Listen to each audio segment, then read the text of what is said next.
నమస్కారం అండి. Indira's kitchen and లివింగ్కి సాదరాహ్వానం. ఎలా ఉన్నారండి అందరూ? ముందుగా ఒక మాట అండి, నేను మనోవైజ్ఞానికురాలిని కాదు, సోషల్ వర్కర్ని కాదు.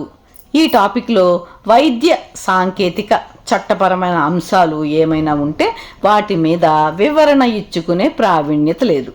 కానైతే సగటు గృహిణిని, తల్లిని, అత్తగారిని, అమ్మమ్మను, బామ్మను దేశ విదేశాల పర్యటనలలో కాలమాన పరిస్థితులను కొంతైనా అవగాహన చేసుకున్న దానిని. ప్రస్తుతం మన సగటు ఇళ్లలో చుట్టుపక్కల ఉన్న జటిలమైన విషయాలలో ముందు వరుసలో ఉండే అంశం ఆడపిల్లలేమో పెళ్లికి షరతులు పెట్టడం, మగపిల్లలేమో పెళ్ళంటే భయపడిపోవడం. ప్రతి పరిస్థితి ఒక మూలం నుంచి ఉద్భవించి చర్యకు ప్రతిచర్యగా ఉంటుంది కదండి. నిప్పులేందే పొగరాదు కదా.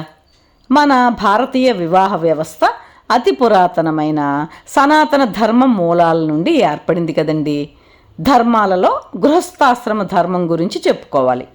గృహస్థాశ్రమ ధర్మం సమాజానికి ఆధారం.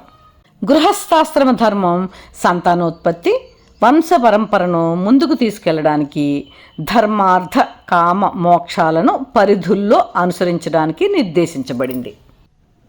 సనాతన వివాహ వ్యవస్థలో భార్యాభర్తలు అంటే సహధర్మచారులు, సఖ్యత సుఖ దుఃఖాలలో భాగస్వాములు.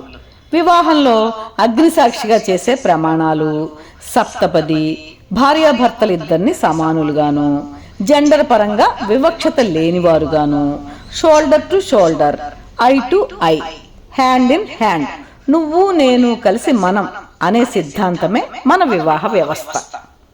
అందుకనే ఆది దంపతులైన పార్వతీ పరమేశ్వరులు అర్ధశరీరులు అయిన ఏకస్వరూపులు, ప్రకృతి పురుషులు.